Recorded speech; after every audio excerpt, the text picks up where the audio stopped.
on cybersecurity. We have a much really appreciated panel right now, which will address the European pilot projects for the competence center at for the cybersecurity in Europe. I want to really thank our panelists, Gabi DREO, Florent KIRCHNER, Luigi REBUFFI, Kai RANNENBERG, and Todor TAGAREV. Now I will introduce them one-to-one, and they'll have to have their presentation. I will be really fast because we are a little bit late, and I don't want to spoil time for them. So without further ado, I give the microphone to Gabi DREO, Executive Director to the Research Institute Code. Welcome, Gabi. Thanks a lot for the nice invitation. I will try to share my slide. I hope it's seen. Yes, it's fine.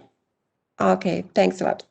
Yes, I'm like to present you Concordia. Concordia, which is one of the pilots for building the cybersecurity competence network. And yes, I'm the executive director of the Research Institute Code, have also a chair for communication systems and network security, and being also the coordinator of Concordia. Let me see, to come a little bit further, trying to go to the next slide. Just a moment.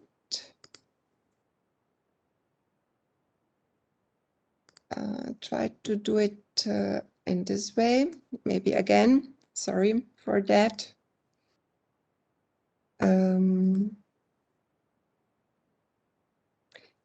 I hope it's seen.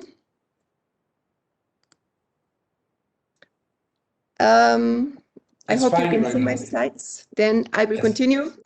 Concordia is in general a consortium of currently 52 partners, still growing. We have half of research institution, half of industry partners, 72 research, 23 industry partners. And so we have something like 16 EU member states, 16 covered, and also 3 Horizon associated countries and the UK. So, sorry about that. It seems that I will try in this way. I hope it's seen anyway. The Concordia's objective are building the European cybersecurity and resilient trusted ecosystem, bringing expertise, of course, to European policymakers, and building the European cybersecurity roadmap. So to see what are the next priorities, how to build the community. We have, in terms, the objective really also to see what are the new innovative market leaders for cybersecurity, scaling up research and innovation, and establishing also the European educational ecosystem for cybersecurity. We believe that building the ecosystem, so bringing different shareholders together, so research, industry, policymakers, public bodies, SMEs, startups, is actually the answer for digital sovereignty, as an answer also to the US and China. So in terms, we have to build own IT capabilities, own IT champions out of such digital ecosystem where we connect each other, and so to overcome really the fragmentation as we have it. So what is the answer of Concordia? The answer is building service board. So we are providing services to the community to explore, for example, in terms of research, having a holistic view how to come from IoT security devices to network system application user-centric security. On the other side, to see how we can educate. We need skills, cybersecurity professionals, but also master programs. And what we see and as a really important part is bringing two communities together, the research community and the industry community. Currently, we see often that both parts are isolated, don't work together, because the researchers want to publish papers, the industry needs to make revenue. But how to bring them together so that researchers are really solving problems that the industry has, and vice versa, the industry can provide data sets where the researchers can have benefit of it and really provide solutions. So this is an important part in terms of developing. The second part is, of course, explaining, bringing in blogs, videos and animations, the cybersecurity problems also to the broader community, and also in talks. We promote also women in cyber. We see that actually we are losing the half of populations not being involved in developing and being involved in cybersecurity. And of course, also assisting startups where we see also that startups are actually the part and the SMEs as an answer to US and China in terms of digital sovereignty.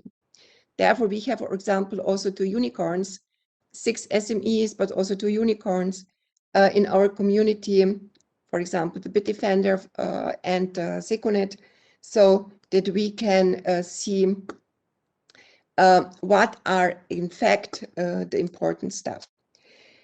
We have 5 industrial fields that we are addressing. The telecom part, building with Telecom Italia, Telenor, Telefonica, Deutsche Telekom, a threat intelligence platform for exchanging threat intelligence in the telco sector across Europe. We have similar something like in finance insurance, where we have banks, federated machine learning, where we do not exchange data, but we exchange models. Similar e-mobility in e-charging, where, for example, Fiat is a big partner in our consortium. E-health, seeing how we can support security issues and addressing security threats in the e-health sector. And vehicular communication systems. We have something also interesting in terms of cross-industry pilots. For example, over all sectors providing threat intelligence for Europe, or DDoS clearinghouse, where the DDoS clearinghouse and the Cyber range has been highlighted also by the EC Innovation Radar.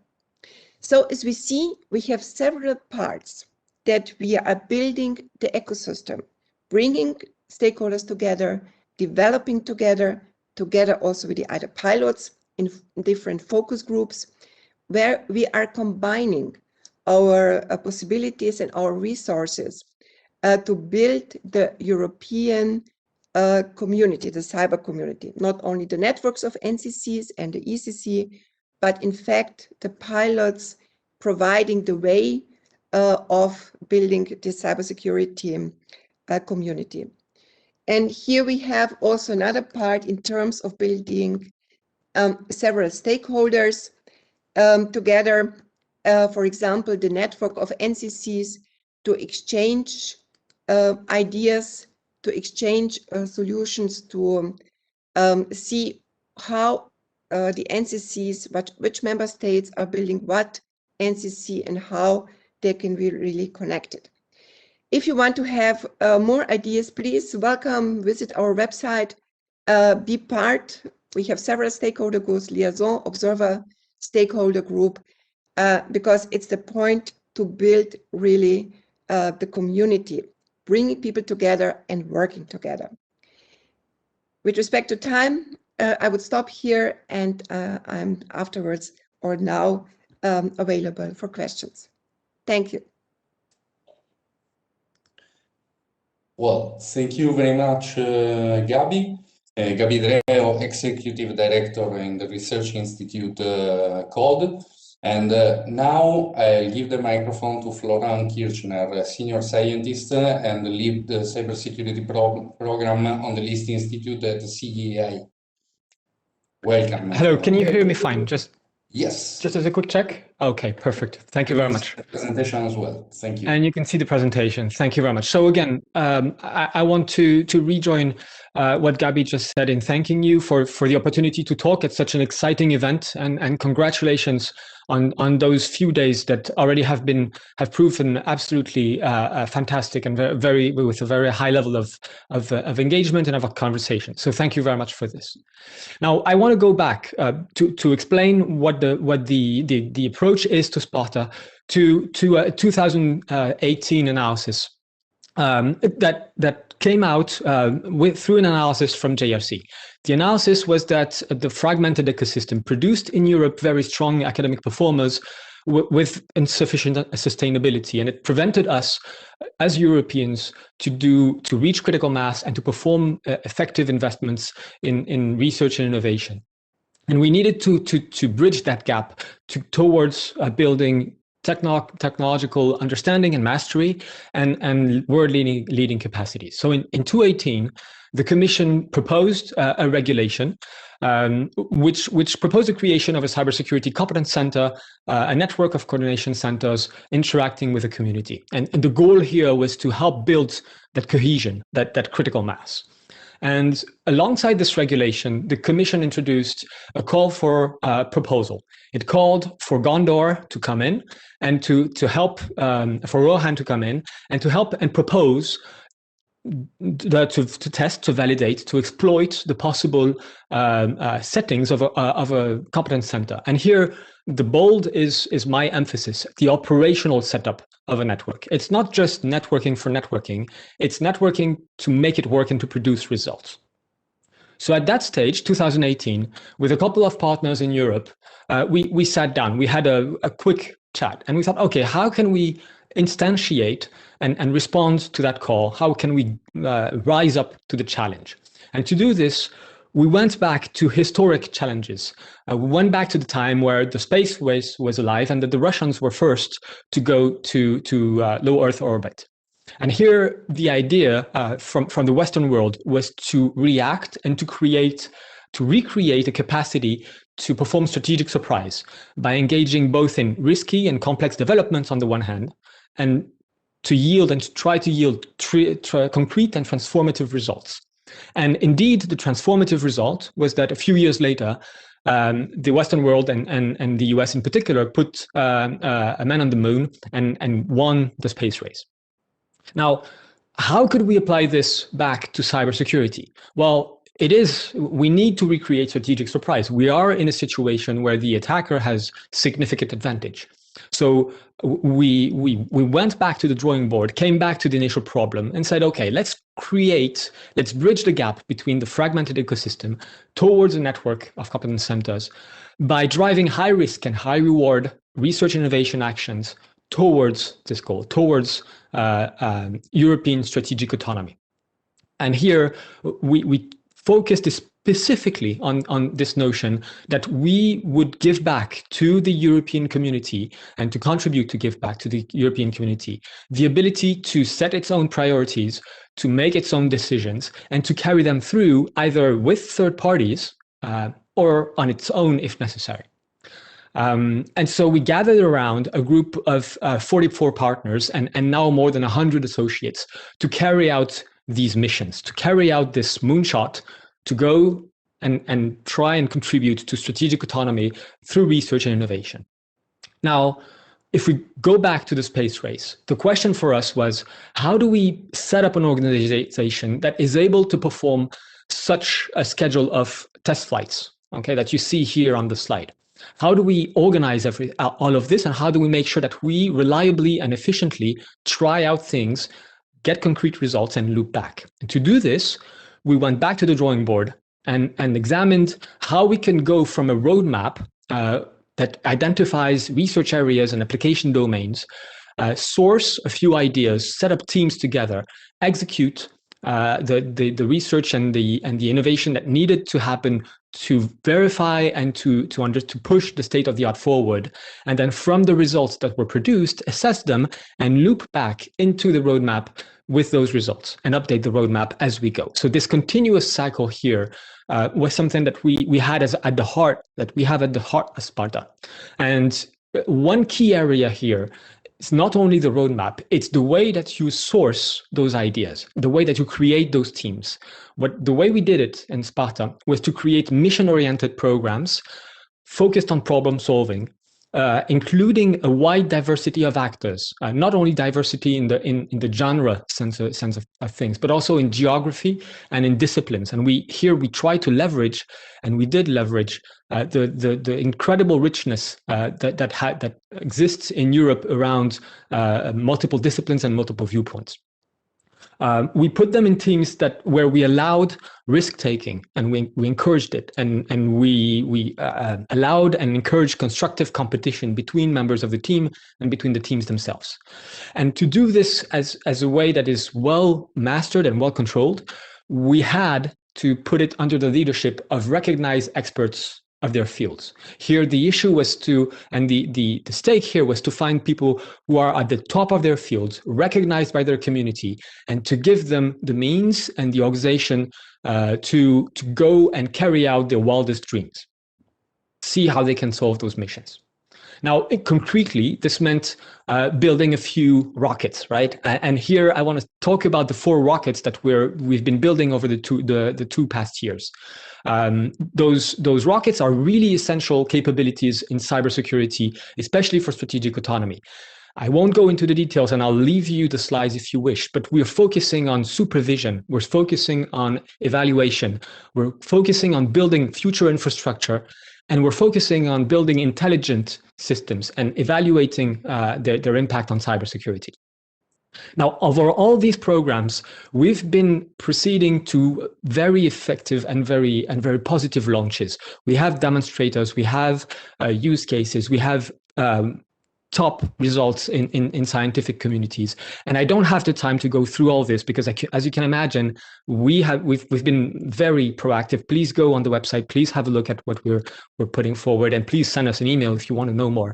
I just want to highlight fantastic results and feedback from the community, remarked feedback from the community, things that where people from communities, especially across the Atlantic, for instance, wrote to us and said that, wow, what a great result, what a great paper. That's a fantastic contribution to the field.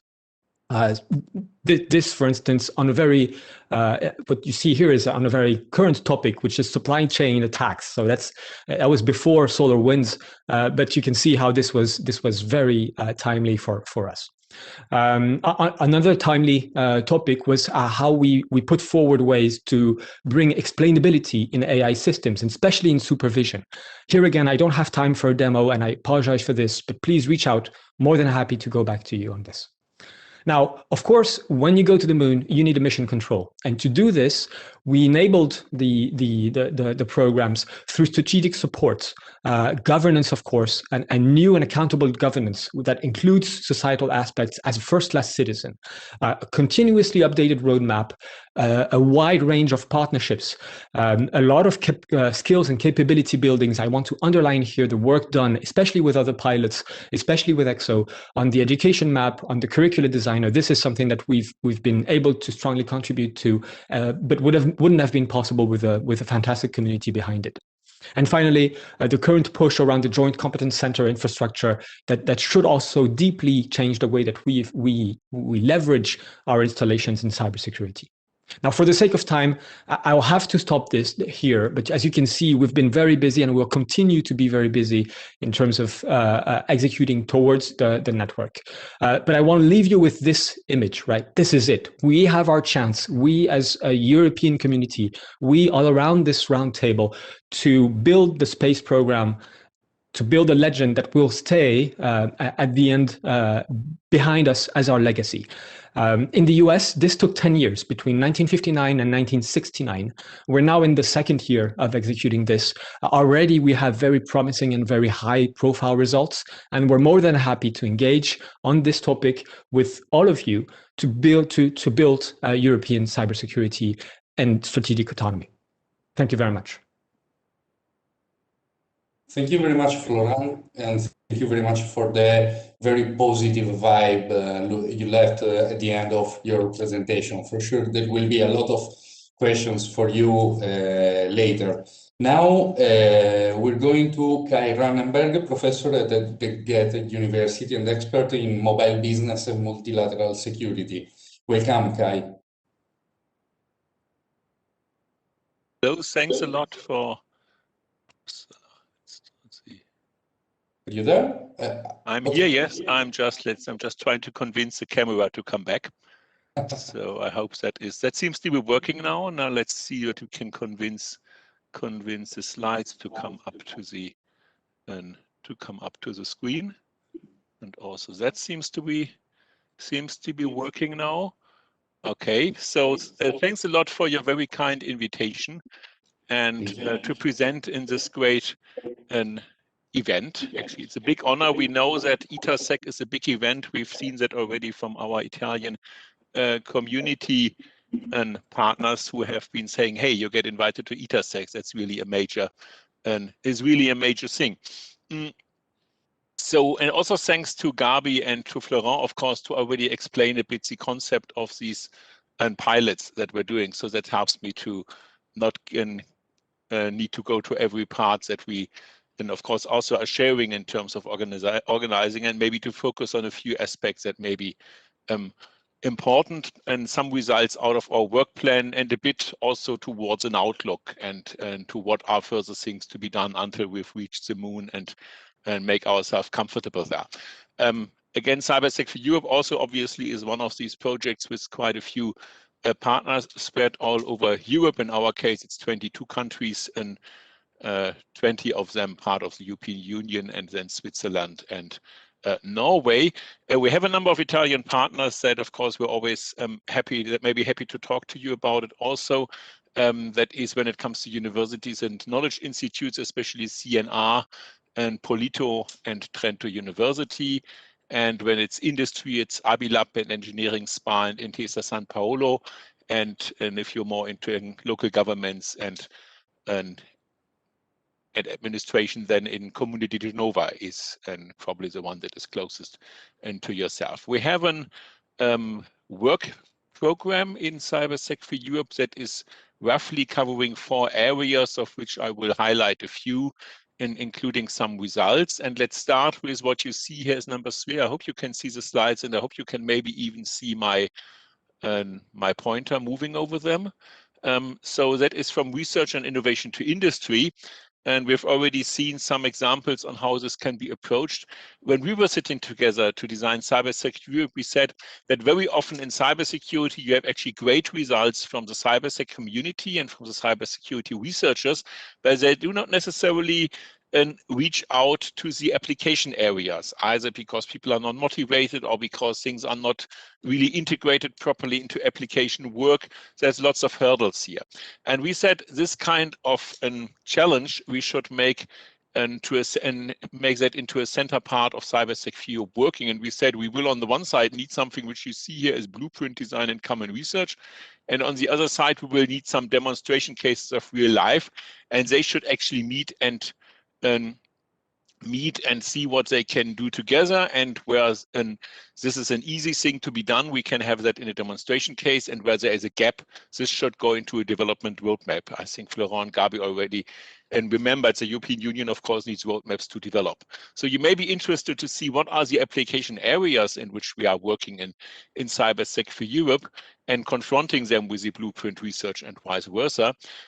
Those were basically chosen from the field of areas where we found partners who were not necessarily cybersecurity providers, but entities who said, yes, we need to do something and we want to do something, but we don't really know how.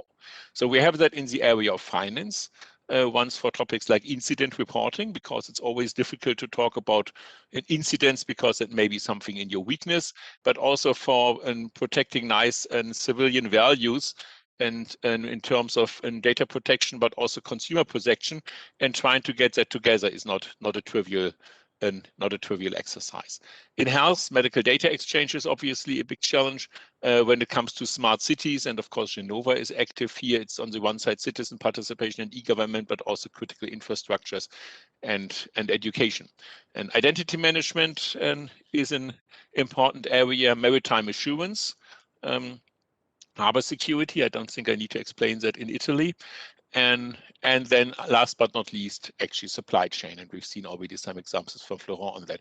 And on the other side, you see a number of blueprint research areas, and we included continuous scouting because we wanted to be innovative. And if you want to see how the clashes have been working and the results and the demonstrators, there's a number of deliverables on the Cybersec4U website, and that you can look at how we implementing this. So this is one area that I wanted to point out. The second one is an education, skills, capability building, but at the same time tools, because they work for education, but they also work for certification and validation, which has a close relation to standardization. And in standardization, actually, we are very active, for example, with liaison relations to global standardization organizations like an SC27 working groups in ISO and IECSO21. But when it comes to cybersecurity skills, and we found a number of things so far. One thing is obviously it's not only university education, it's also professional training. In general, what we found out is that there's quite a bit of vanilla core cybersecurity education, but when it comes to translating this into application areas, there is more to be more needed. And so we're trying to focus on those areas after we pointed these kind of things out. We're also active in the area of cyber ranges, like many of the pilots, and most of them, of course, echo that will follow us. One of our flagship events has been done by Finland, by Jyväskylä University in Finland, actually JAMK in Finland, and again with a special focus on application scenarios, because that is what JAMK are focusing on here. And it's not only flagship activities for cybersecurity experts, but especially for lay people, and that is important for us. Then last but not least, there is government design. We have this new center. The new center needs to work with the community. And what we have the feeling is, in the end, after some work, and Trento, for example, was instrumental and is still interested in seeing your views, is we need to make sure that the decentralized and community work and the work in small groups is not only happening and encouraged, but it's also represented appropriately in the new center and in the new organization. So that means we need to have a proper bottom-up scenario here. And these communities, which are sometimes not so super formal, they need to be represented. So we've been working hard also when the regulation was being developed to make sure that this is represented. And we gave these communities a name like Czech. When they have such a name, it's easier to talk to politicians and to say, hey, these community hubs, they need to be represented, and need to be represented not only in fair weather, but also when some critical things are happening. I'll come back to that one later. One example is other colleagues in Toulouse here. So much for this. Then we have some work on also, let's say, have all of the pilots working together. There is a convergence conference has been happening in December 2020. I'm mentioning it for two reasons. One thing is there will be another one in future, and with a number of things, and also there is a documentation for that on the website if you're interested. And thanks a lot to also all the other pilots that were working with us, and ECSO was very included into also. And what is our outlook? Florent already mentioned level of collaboration between academia and industry is an issue that needs to be overcome. That was already 2018 seen as a systemic problem. Again, one of our points is, and it's ongoing work, that's why I'm mentioning it here, is the new governance structure that is developing now must be more than just a platform. It must be an encouraging a lack of investment that is happening, so that joint and research can be progressed by academia and by industry. that means also more money needs to come into it, and the way how money is being distributed needs to be discussed and organized nicely. For that, we definitely need a synergy between top-down and bottom-up structures. Top-down is coming in a way on itself anyway, because and obviously all the governments and the European Commission are kind of top-down. So we need to make sure that the bottom-up path is also working, integrating stakeholder groups, especially citizens. And that needs to happen on all of societal levels. Some examples I give here, but of course, we need more. One element, again, that comes out of our governance work, and like you to, let's say, look at it and also remind any kind of politicians that you ever meet on this, it needs to have secured participation and organizational transparency here if the new organization is going to become trustworthy. And secured participation, I mean, and it's not just that we have some voluntary bodies that the high-level people can invite, and then they can listen to them when they like to, but they need to be indeed ingrained into the structure so that when these people are delivering negative messages or critical messages, which happens in security, that they're not simply moved away, but that one continuously is enforced to listen to them, even if the messages are not convenient. And of course, that needs to be also seen in organizational transparency. We have a regulation now for the competence center, but of course, a lot of the implementation of that is still to be done, and it will be important to make sure that all of these things are continuously happening. There's another thing on strategic independence and digital sovereignty that we shouldn't forget. And this is just an example that we experienced in last summer. And what can we learn from that example? It means basically that we need to have in the European Union, and again set that up, a place, and that can be in your competence, to look at what are the situations and the infrastructure situations where Europe needs to help out before a monopoly situation arises. Like we had that almost when Mozilla was canceling its browser engine and only left basically Google Chromium left. And we need to have that for infrastructure. Gaia X is a nice example, for example, where it's happening like Airbus to create an industry support for situations and support industry, where there is a monetarization perspective. But we also need to have that for infrastructure, where it's not where monetarization perspective is not really clear. And browser engines are one example. They're in a way comparable to Galileo, but there will be future examples of that in the internet, and there are. And we need to make sure that we see those before monopoly arises. So this is one of the other tasks that we see as work. If you're interested in the Cybersec for Europe, there is a Friends and Associates program. There's a number of URLs. I suppose you will see the slides later uploaded by the conference organizers. So I encourage you to that. And with that, I probably should say thanks a lot and hand over to the next speaker before the time is over.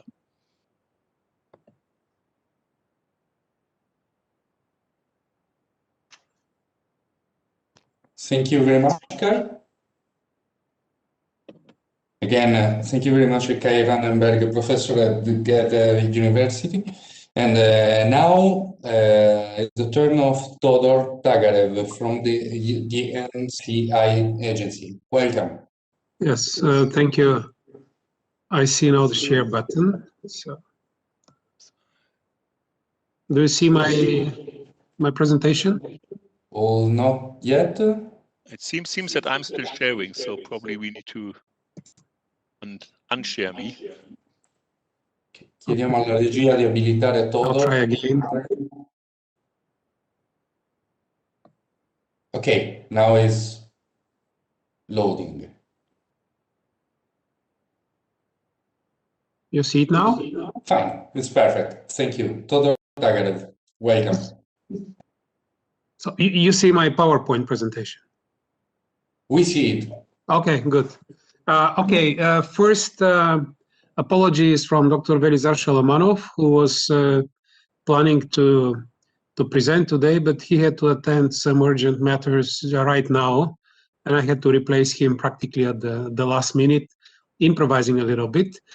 So my understanding was that we'll use the opportunity to present the pilot projects, but also to discuss how the pilot projects will contribute to the development of the European network of cybersecurity competence centers. So my presentation is about half the project and the other half on the governance model and the way we think it will allow for integration of the capacity built within ECHO in the wider European competence network. That's the reason I titled my presentation ECHO Beyond the Piloting. So ECHO is one of the 4 pilot projects. It's led by the Royal Military Academy in Belgium. We have 30 plus partners in the consortium and over 50 already with the partners that are joining the network with time, and cover 18 nations. Italy is very well represented on the consortium, actually with the most members in the consortium, and as far as I know, several of our colleagues are participating in this cybersecurity conference, which gave us this excellent opportunity to present the projects. The main concepts underlying our research approach are first to create a governance model for ECHO, and we, as far as I am aware, are the only project that has a dedicated work package on to deal with governance. Then we're developing a multi-sector cybersecurity risk assessment framework, would be the long name, that takes into account transverse and intersector needs assessment, as well as technology roadmaps. We're developing a cyber skills framework and respective training curricula. Another development is on the cybersecurity certification schemes. And the 2 best known ones that were already mentioned, and some of the other pilots also work on that, is the federated cyber range and the early warning system. What we have achieved so far, since we're already in the 27th month of this 4-year project, the early warning system and the federated cyber range have already reached TRL level 6. We have sustainability models, cyber ranges that are integrated. We're practically ready to deploy the early warning system in operation, and it has been already tested in tabletop exercises with participants outside the consortium. We have representatives of 9 industrial sectors, but we are focusing on 3 of them: healthcare, maritime, and energy, obviously with taking into account their dependencies on the telecoms, but in our case also the dependencies with the space sector. Particularly on the maritime sector, we have 2 of the biggest, if not the biggest, European shipbuilding companies in our consortium. On the governance model, since we have a dedicated work package, we spent a lot of effort to carefully identify and prioritize all governance needs and requirements, then to design and evaluate respectively a set of alternative governance model, and to define a possible governance model for the future network of centers of competence. And part of that work is to grow our network. This is this is the most general view on the ECHO network and the governance model that will support its development. And I'm talking here beyond the project. As all other 3 pilots, we currently have a consortium governed by the GA and the consortium agreement.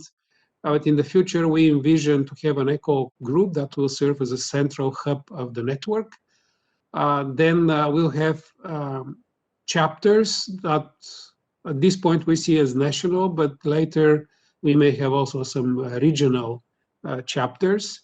And also we envision a service group, which are built around the main assets, including the early warning system and the federated cyber range. As a whole, ECHO will evolve as a collaborative network organization that will be non-for-profit.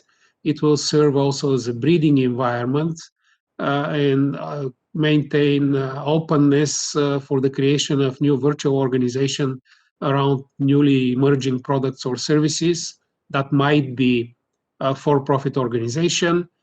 And since not everything is yet clear, we are working on a transition plan And during the transition, we'll be clarifying and supporting organizational change. Actually, in 2 weeks, we have a 2-day workshop or simulation game to see somehow the core governance processes will be realized in practice.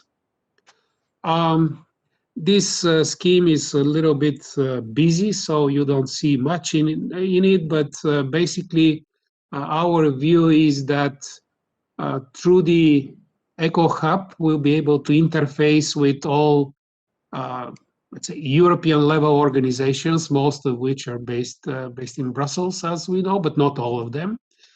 Through the national chapters of ECO, we'll be able to interface with the national cybersecurity competence centers, and eventually, who knows, some of those local organizations might in fact become national cyber or become recognized as national cybersecurity competence centers. But even if they're not, we are pretty fine with that.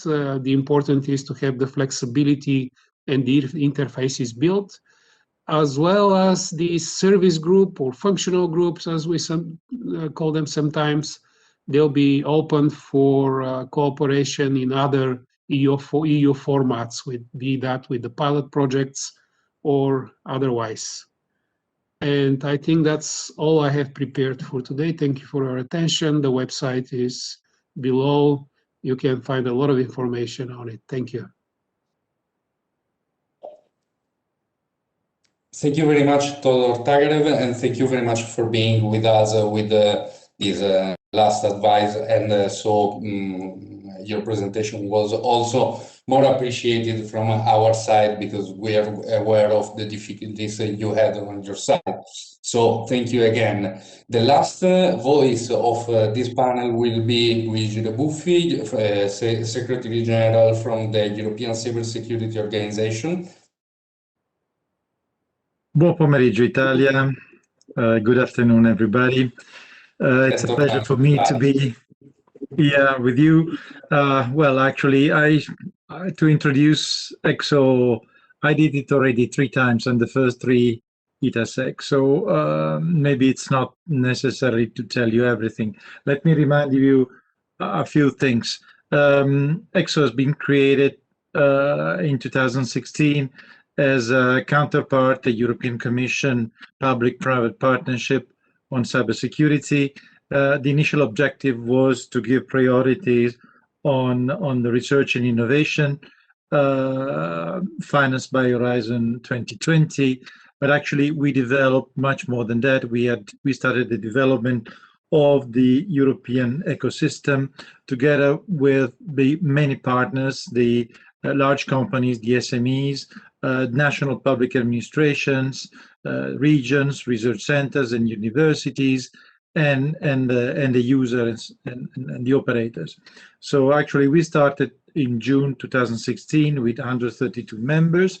Now we are something like more than 260 members in 29 countries, connecting more than 2,000 organizations and experts around Europe. So, and actually, we have been supportive and supported the creation of these 4 pilots that you have seen, where from the original member of the pilots, we have something like 40% of ECSO members. So somehow ECSO has been the precursor of the pilots, also because many of the activities you have heard have already started time ago by ECSO. The big difference, I would say, is that ECSO has a different model, which has been supported by its member through membership fees, and the pilots have to receive the support from the Commission, and in a certain way they can go further, they can go deeper on certain topic. But topics we are dealing with are relatively similar, also because cybersecurity is the same, even if very wide spectrum, is the same all around the market, all around Europe. So we are dealing exactly with the same topics and developing very similar approaches. We have, just to remind you, we have created from the very beginning 6 working groups. The first one was working group which was dealing on the definition of the priority for Horizon 2020 research, as I said. So the one which is dealing with research and innovation agenda, which is cooperating today also with the focus group of the pilots in defining future priority for research. And I would like to also stress the importance that has been mentioned at the very beginning by Gabi, the importance that we should look at the investment and the research and the innovation dealing with the strategic autonomy of Europe. This is something that we are learning. We still have to learn where to go and where to invest to provide Europe with the best technologies which are somehow mastered at home. And so that was the very beginning, but very soon the Commission asked us to support the approach on the European certification. And for this, we provided some methodologies which have been adopted by the European Council for implementation of what ENISA is doing today with a different area of certification at European level.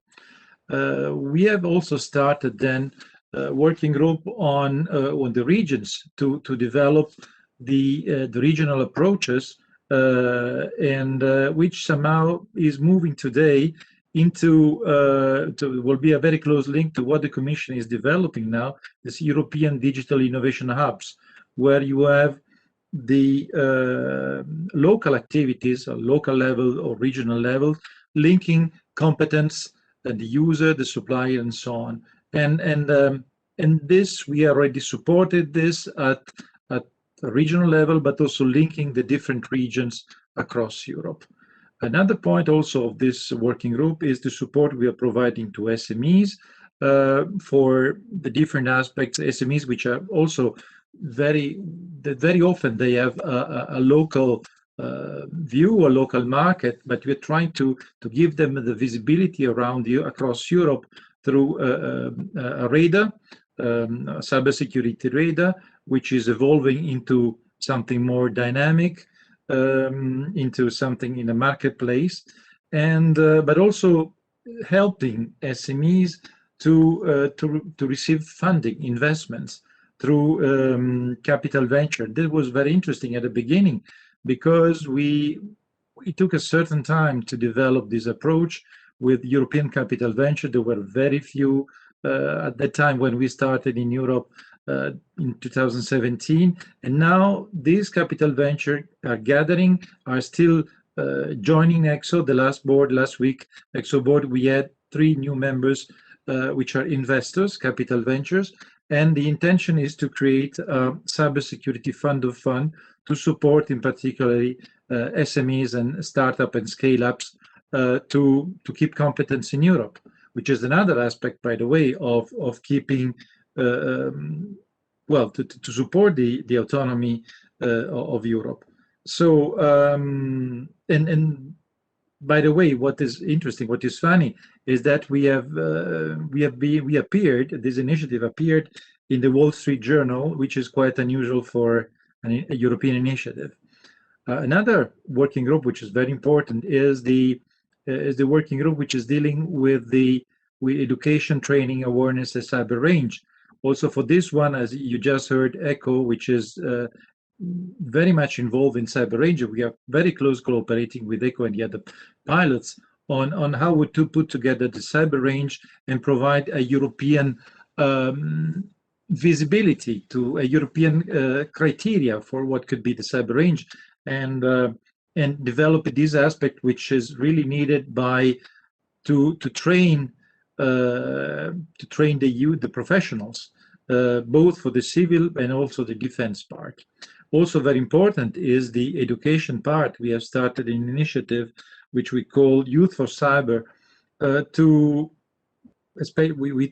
We modeled and we tested it in Italy, by the way, and with some modules for kids starting from the age of 6 up to 26, different modules, where we try to first of all to say to the young to the children, to say, be careful, because cyber well, IT, your tablets and so on are very interesting, but it could be dangerous. And progressively, we are going to tell them, hey, look, that could be something, a good career path for you in this domain. So maybe you could develop competence and have a good job in the future. So this is what we are doing. And actually, another parallel activity there has been the creation of the Women for Cyber Foundation, which is now developing chapters in different countries of Europe, and we are now creating right now the Italian chapters on Women for Cyber, and so we really hope to see women taking a certain interest and having certain interest in this domain, not only, by the way, coming from the STEM sector, but really participating and contributing to the large need of experts in this domain. And let me say the last one, or maybe the first one, is the working group which is dealing with the user. And we started, so let me show you this slide. The working group, which is showing you the different working group activity I just mentioned you. The working group which is dealing with the user and the operator, we have started looking at several sector demand, and now we are evolving this approach towards really having a close dialogue with the chief information security officers, which are those who are seeing the threats every day, and which have an increasing need to share the views, to have a discussion among them across sectors, across countries, but also with the public administrations across Europe. So this is what we have. These are our working group, and somehow these are the main initiatives that I already mentioned to you: the market radar, the job and competence platform for the awareness, the cyber range alliance. We're going the link across the CISO, the Women for Cyber, the Youth for Cyber, the Fund of Funds, the access to finance for the startup. But also, I forgot to mention to you the label we have created for European companies. We have defined with our members 5 criteria where to say 5 criteria mentioned defining when a company can really be defined as European.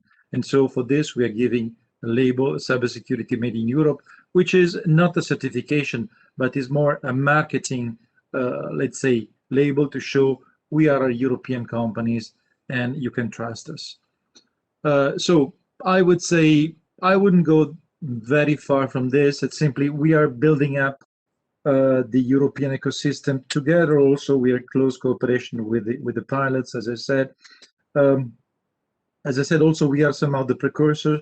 Now we have to see how to link all these activities, which have different level of maturity in the different sectors, how to bring this and develop them further with the competence center approach of the Commission, with the member states, with all those stakeholders which are interested in cybersecurity, more and more interested in cybersecurity, but which are not still in the relatively large panel of members or stakeholders which are under ECSO or the pilots. So we really have to, our next challenge is to bring together in, let's say, in a harmonized way, all this European cybersecurity community and to have them working together, not only in research and innovation, which is the main topic which will be dealt with by the competence center, but also really bring this to the market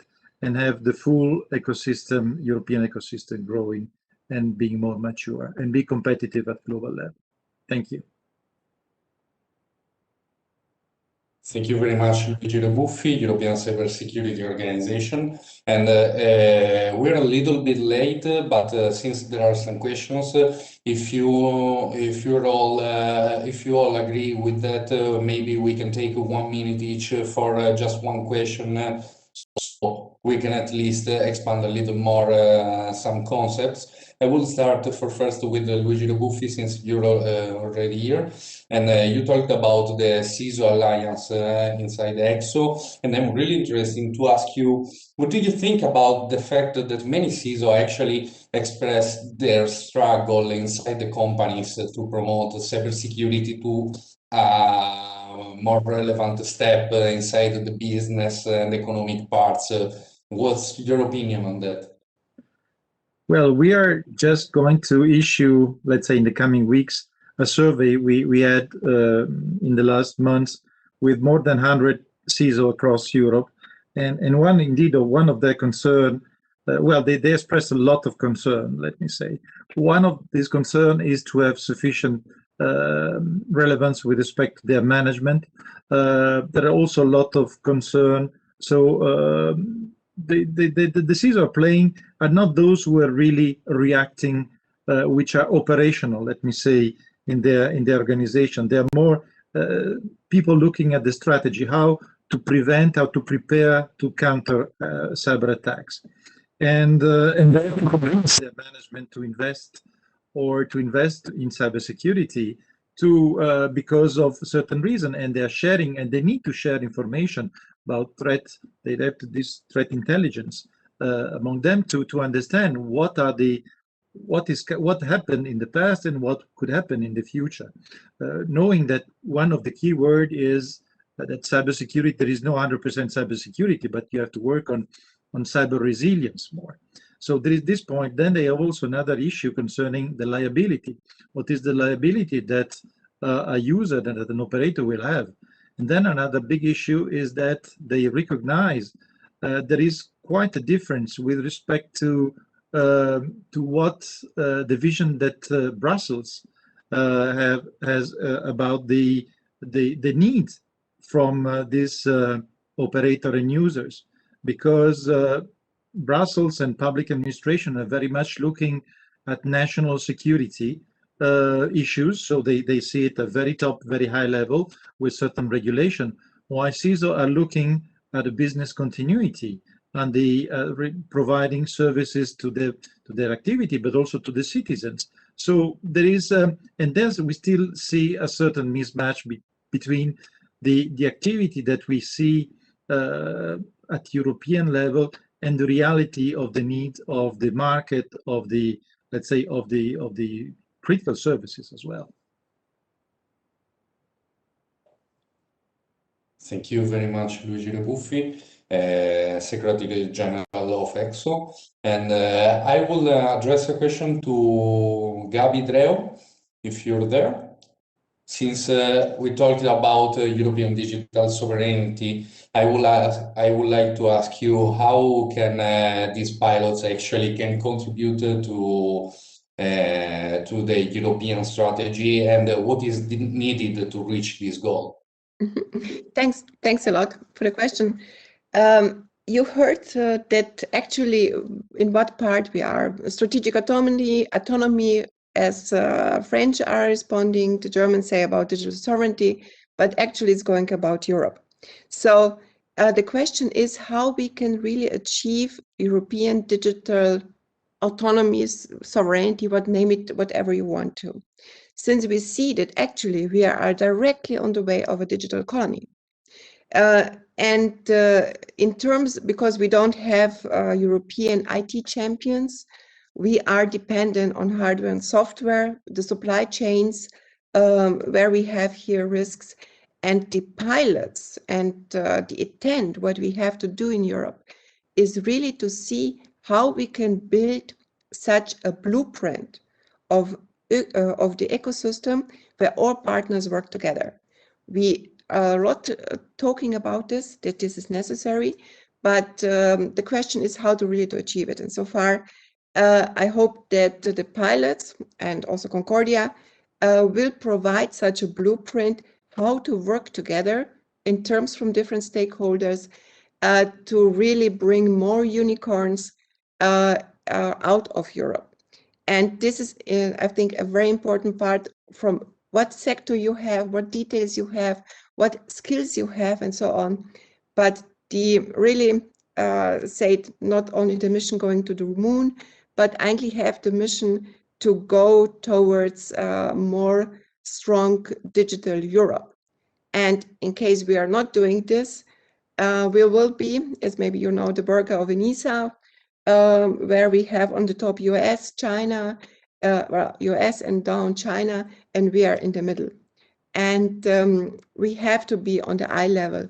And how to achieve this? Hopefully, of course, bringing this people together, really to work together and to have measurable results, have marketable solutions, bring investors inside, so that the research, we are excellent in research. Europe is always doing research, but the products are doing somewhere else.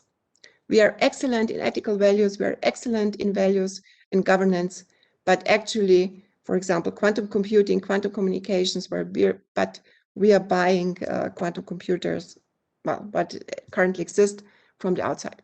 And I think this has to be changed. We cannot only do research and the others are doing things, but we have just made it and make it. Thanks. Well, thank you very much, Gabi DREO, and Executive Director from Research Institute Code. This question actually leads me to the next one that I wanted to ask to Kai RANNENBERG, Goethe University. Are you there? Hello, yes. Thank you very much. Since Gabi talked already about this topic, and before you were talking about the monopoly situation that is probably going to arise or whatever. I mean, my question would be, isn't that just arised? I mean, we can also see inside Gaia X companies outside from the European Union that actually they might have some kind of power inside that consortium. Do you think Gaia X will be a good policy or a good strategy that can be cloned inside the cybersecurity field? Well, the cake is in the baking, and Gaia X is a project that is on its way. As I think the first good thing for Gaia X, also I think from the position of the European Union and Commission, is that this was actually an initiative by member states. And so that was once in a while at least one initiative where the European Commission didn't need to start by itself to put money at member states to do something. And I think that is maybe also a good element. And because the Commission is very often asking now, we need support from member states.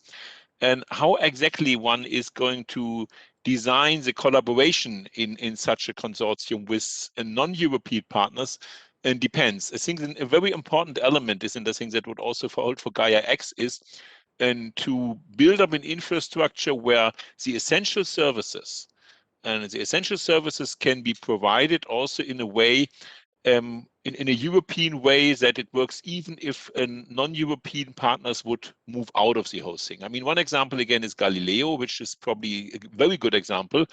We know that Galileo was set up because we were not quite sure whether the GPS would always be available or whether other systems in the world would be available. That was quite an expensive exercise. And in the end, it paid off very nicely. Now, of course, with many of the cybersecurity and IT applications, things are a bit more in detail. So again, I think it's not a big problem if there are some non-European partners in Gaia X, but every, let's say, essential element should be placed and should also have a European partner in it. And also in that brings me to another point. Gabi has spoken a lot about the supply side. And I agree with Gabi's statement on the supply side that we need to improve there. And for strategic autonomy or digital sovereignty or whatever, there's also the demand side.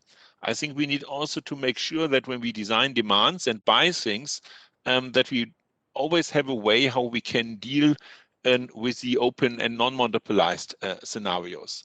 And even if maybe the monopolized scenario is more convenient. I mean, with Facebook, we have now a scenario, of course, that it's very convenient to be on Facebook and it's kind of a monopoly, and maybe it's very hard to build up something in parallel. So one needs to basically go one level higher and say, maybe we need some communication, which is not a social network, but something else to avoid the monopoly. With conference systems, for example, in Cybersec for Europe, we decided we're doing a lot based on Big Blue Button. Big Blue Button is not just plain European, but it's open source. It can be operated by European stakeholders. Not all of the Big Blue Button functions for a conference system are as convenient as some of the big players like Zoom or so, or even WebEx. But you can run a conference if you do make the effort, and you can show it works. So in Convergence, actually, we did that, and to set a sign and say, hey, it's maybe not as convenient, but it can work. And we should have always at least one of those elements in hand. And I think that is, again, also to come back to Gaia X, the important point. We should make sure that the essentials can be dealt with, even if the non-European partners are moving out or trying to do any kind of business practices that we wouldn't like to have. Thank you very much. Maybe if I can intervene, I would not completely agree with Kai about Gaia X, because Gaia X was really a good idea, but bad implementation. Because the point is having all these non-European hyperscalers already in Gaia X inside. It's actually, they have a new marketing field, how they can do business in Europe under the umbrella of Gaia X. So I would not agree completely. It's a nice governance framework, yes, but having hyperscalers outside of Europe, inside of Gaia X, it's just giving the opportunity that they have business models doing really under the umbrella of Gaia X. Gabi, may I ask back? I mean, there's two ways now. One thing is to say we need to start something new beside Gaia X, or we can say we try to, well, design Gaia X services in a way, as I said, so there must be like something like avoiding dependence from the hyperscalers. And what is a strategy? And again, I said to keep the Gaia X movement, to not kill it, but to try to make sure that it's pays into what we want to achieve, and we can do that strategy. So your proposal would be rather to start something totally new then, or how can we deal with that? My proposal would be to support European cloud providers to really build IT industry, IT champions in Europe. And it's not impossible. So everybody saying that this is impossible is wrong, because giving billions to European hyperscalers to build our data platforms is, from my side, not the right way. We can have, let's say, coexistence for a certain part, but we have to build our own capacities and own also cloud providers. And you think that needs to happen beside Gaia X and cannot happen within Gaia X? It would be, well, the Gaia X, the idea was brilliant. However, the implementation is not really rocket science. So I would suppose that, in fact, we should work on the implementation of Gaia X. So to really have inside companies that are European and that we really build European IT champions. Yeah, that's the point. Again, to the European champions, I agree. Actually, I'm trying to find out where is agreement, where is the disagreement. I think we agree on the champions, we agree on the supply, strengthening of the supply side. The question is obviously how we can implement and re-implement Gaia X to the way that it supports the goals that we have. Thank you very much, both. Thank you very much, Kai and Gabi. Actually, this was really interesting. I mean, we will need probably a physical table and another hour to talk about this topic, and probably it will be really interesting to hear all the problem from every aspect, because actually I understand that it might be seen from different points of view. So I am really sorry that actually we don't have this time of the occasion to talk about it, maybe later at dinner. We hope so for the next ITASEC in the next year. Meanwhile, I have also another question from Luca Zorloni from Wired Italia to the panelist of the European Cyber Centers. Since you mentioned the field of your research and sometimes are the same, for instance, the health field, how do you coordinate the efforts in order to enhance the results of your research and accelerate the technological transfer to enterprises? Is there, probably this one is good for REBUFFI or Gabi? Well, I think I already answered it, but we have focus groups. So we have focus groups which are cross-pilot, where several pilots are working together in terms, for example, in education, in cyber ranges, in governance, and so. And there we are having synergies between the pilots to where we work together on specific topics. Okay. Perhaps a compliment from an additional perspective here, if I may. Please. So the way that we think about how to coordinate and enhance the result of research and technological transfer back to enterprise is of course to coordinate across the focus group, as Gabi said. But we also need, as we operationalize this, as we go into performing the innovation, we also need to bake in this notion of tech transfer and concrete results directly in the way that the research teams are operating in Europe. Okay, and this is an area where it's interesting because it allows us to think a bit differently in terms of governance. So we're experimenting across a number of pilots with how do you embed specifically technological needs and requirements directly from the start of the project. When we spin off those missions, how do we make sure that the technological transfer is already in mind of the final project? It might happen or it might not. This is research, so you always have an amount of risk. But still, you think about this very early on, and you make sure that you think about this on a regular basis through the runtime of the project, through the runtime of the missions that you have allocated. So to give a very concrete example that I'm familiar with, in the T-Shark program in Sparta that focuses on supervision, what we did is we experimented with a governance model where we had competing teams focus to implement different, to realize different missions and to implement different functionalities to enhance supervision of systems. And then we had regular meetings and regular milestones to decide who was a winner and then rearrange the teams to make sure that we kept the dynamics alive. And at those milestones, the T-Shark programs, they chose to bring in an advisory board from industrial users, from enterprises, but also from government, external to the project, and to give their advice on where this is going and how this is going forward. It's not a formal review. This is more of a it's more of a technological jam, if you know what I mean. It's more of a scientific jam here. But overall, making sure that people were polarized and thinking about this particular issue on a regular basis was something that we experimented with and that gave very promising results overall. Thank you very much, Florent. For sure, I will ask Todor, TAGAREV to intervene. Thank you. Thank you.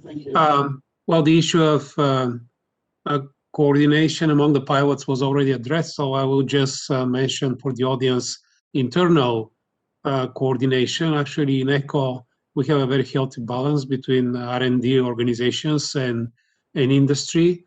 And in terms of project implementation, we already have a number of ways to include an increasing number of external stakeholders. For example, for the demonstrations, we'll be inviting a broad group of external people who are interested in what we have achieved so far, and they'll be able not only to observe, but also to play during the demonstrations, and they will see how prototypes of relatively low TRLs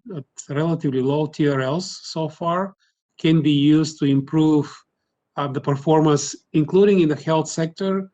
We have such a scenario for the demonstrations, and also if they're representatives of companies, they may find ways to work with R&D organizations to develop further and market the products. Okay, thank you.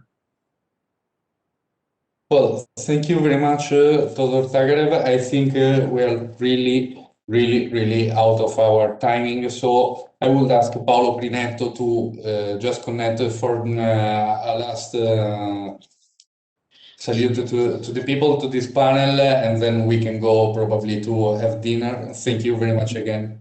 Yeah, simply thanking sincerely all of you for your availability. We really appreciate. I think it has been a significant milestone for ITASEC, having the opportunity of having this let's say, confrontation, discussion, overview about the 4 pilot project and about ECSO.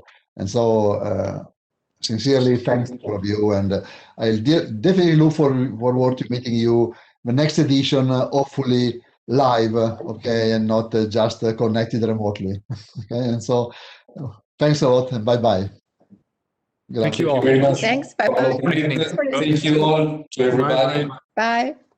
Thank you, Gabi, Executive Director, Research Institute Code. Thank you, Florent Kirchner, Cybersecurity Program Director, CEA from Saclay, Paris. C'est très magnifique. Luigi REBUFFI, thank you very much, Secretary General from European Cybersecurity. RANNENBERG, Goethe University, and Todor TAGAREV from the Bulgarian Academy of Science. Thank you very much to all. I hope to see you tomorrow online. Okay, bye-bye.